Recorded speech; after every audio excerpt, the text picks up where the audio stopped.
So over time, we've offered many suggestions about reach for the thought that feels better and so forth, because that's a calibration.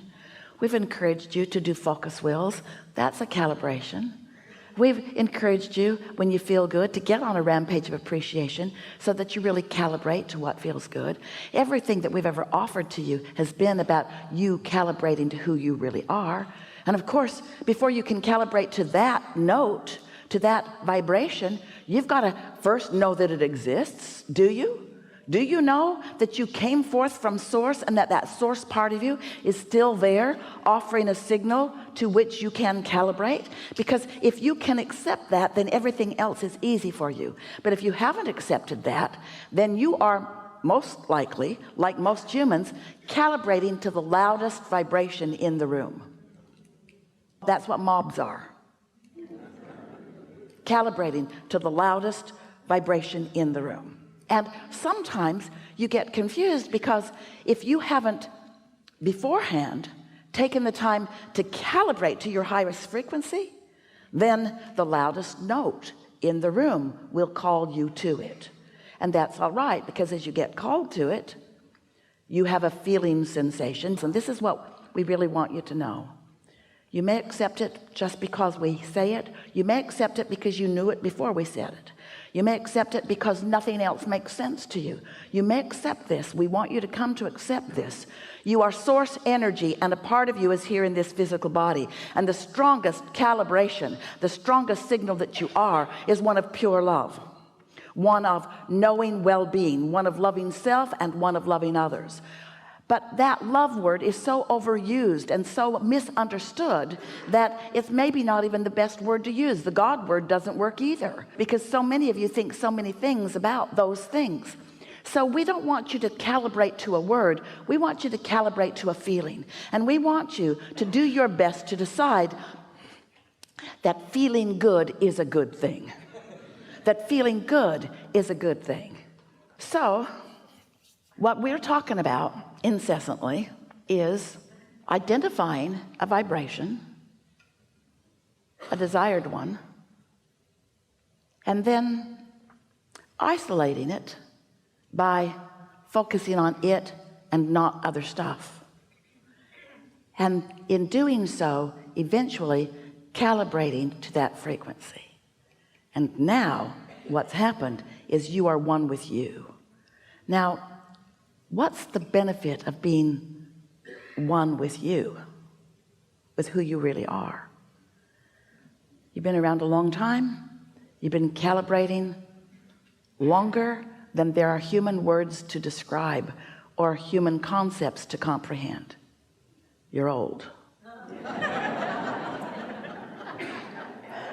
And that you that has become is pure, positive energy, and it is dominant. That's why well-being abounds, even if you won't admit it. So this whole of who you are, this pure positive energy of who you are, this pure positive energy of who you are, has a point of attraction. Law of attraction is responding to that you. If you've been hanging around with us for a while, you've heard us say, we say it often, one who is connected to this stream of well-being is more powerful than millions who are not. So that point of attraction is powerful, more powerful. Hard to define how much more powerful. And we want you to contemplate for a moment with us why that part is so much more powerful in its point of attraction. Because there's no contradiction in the energy. Because the vibration has been identified and isolated and calibrated. And so since there is no contradiction, that signal is strong. Sometimes you calibrate to a signal that is not coming from source. It's coming from fear, or groups of people who are fear, rivers and streams, because every thought that's ever been thought still exists, and the law of attraction manages those thoughts too. So there are plenty of beliefs and thoughts and rivers and streams that humans think that if you're just bipping along, not thinking anything and just slightly negative about your life experience, you can easily, because law of attraction will draw you there, because law of attraction isn't doing what's best for you. Law of attraction is not even trying to do what's best for you. The law of attraction is not your mother. The law of attraction is an equal opportunity across the board responder to your vibration and a matcher of vibrations. So if you are ornery about something, the law of attraction will say, here's some more, here's some more, here's some more. It's just the way that it works, you see. So as the law of attraction is responding to everything that is abounding, you have choices. You can calibrate to wanted or unwanted, but you can't all of a sudden, after you've been calibrated, after you've been noticing, after you've been complaining, after you've been observing. Do you know, heard us say this many times if you've been hanging around with us, most humans offer most of their vibrations in response to what they are observing, which is a good thing if what you're observing feels good, but it is not a good thing if what you're observing feels bad. And if you've got the habit of observation, then you're going to have a mixed bag, and you're not going to be like your inner being who is consistently pure positive energy. Now that's okay. You're not ever going to be that until you croak.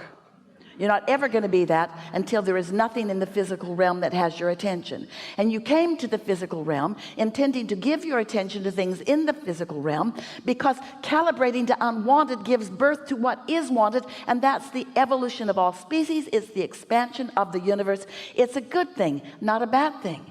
You just have to decide, once you have taken that step one by knowing what you don't want and asking for more, you just have to decide if you're willing to start looking toward what you're asking for, or if you're going to stay in the defense mode of explaining to someone, usually your mother, why you want it. That's what other humans do to you. You say, I would really like this, and they say, what makes you think you deserve that? Most of the world doesn't have that. Who do you think you are? And you're usually not with it enough to say, I'm source energy in a human body, and I get what I want. You're usually not frisky enough to say, oh, well, it's nice talking to you. I think I'll go over here where I no longer have to talk to you. Because you are seeking calibration from me. Because now, why do you do that? Why do you, why do they, why does anybody, why do you seek understanding of others? Why do you want them to get you? Why do you want them to get you? Because if they get you, you feel better. You feel better than if they don't get you. We get that. But why is it important for them to get you? Here's the answer. Here's our answer. Take it or leave it. Here's our answer. The reason that you want humans to get you is because you've forgotten who really gets you. You've lost track of what it feels like to really be tuned in. So we don't want you to tune to this frequency. We don't want you to calibrate to the frequency of source for the power of it, although it is powerful beyond description. We don't want you to calibrate to that for the power of it. We want you to calibrate to that for the pleasure of it. And stop looking for love in all the wrong places. Stop looking for it with somebody who's depressed, or somebody who's jealous, or somebody who's lost. If you're walking along a mountain, it's a nice, great view.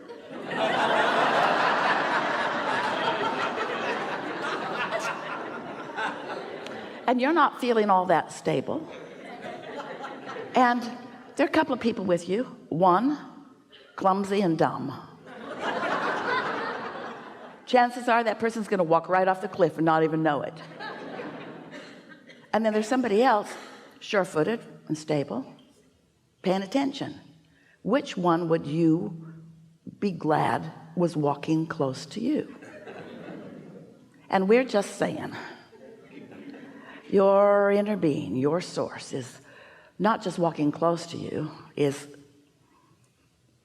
all over you, surrounding you, infused in you, flowing through your streams, your air streams and your blood streams and your vibrational streams. You are so understood and so loved and so wrapped in this stable love But if you're focused upon something that's a different frequency, you don't know it. And you see, it's your perception that matters. Your inner being can love you unequivocally, as your inner being does, eternally. But if you don't know it, you don't get the benefit of it. If you know something else, you're blocking that. If a tree falls in the forest and there's no one there to hear it, did it make a sound? Nope. It made a vibration, but if there isn't an ear there to translate the vibration into what you call sound, there was no sound, there was vibration. So you got to tune to the frequency of source before you have that knowing. The existence of your source within you is only meaningful to you when you know about the existence of your source and you calibrate frequently to it. And you know, the more you calibrate to the frequency of your source, the better you'll feel, first of all. But then something else happens. People used to say to us in the early days when we would encourage meditation, and they would begin meditating sometimes for the first time in their life, and then they would say to us, Abraham, is it normal for all hell to break loose in my life when I begin meditating? And we would say, yep. Because as you calibrate to that frequency of who you really are, when you're not calibrated to that frequency, you notice it more. The more you are that loving being that you are, the more painful it is to be otherwise. You just get so you can't stand it, you see. And then what happens to so many of you, you begin associating that discomfort with the people or experiences, usually experiences that include people, that are present when you feel the discomfort. And then you think it's their fault. Because before they were there, you didn't feel this way. So they should change. They should do something different so that you can feel better. And that's what we mean by calibrating to things that are unstable. We're not talking smack about humans. Well, we sort of are. You're blessed and you're beautiful and you're magnificent and you are a balance of contrast just like you knew you would be. So let's go back to this business of when you see something that you like and you focus on it, it feels so good. But then when you see something that you don't like and you focus on it, it feels so bad. Let's talk about the disadvantage of looking for feeling good in that way. Because as you look for it there, and find it, now you're holding that person responsible to hold you in their gaze. They got to be stable. So you're not giving them the opportunity to have their own expansion. You're not giving them the opportunity to calibrate. You're saying, get calibrated and focus on me because I only have the ability to get my juices from you.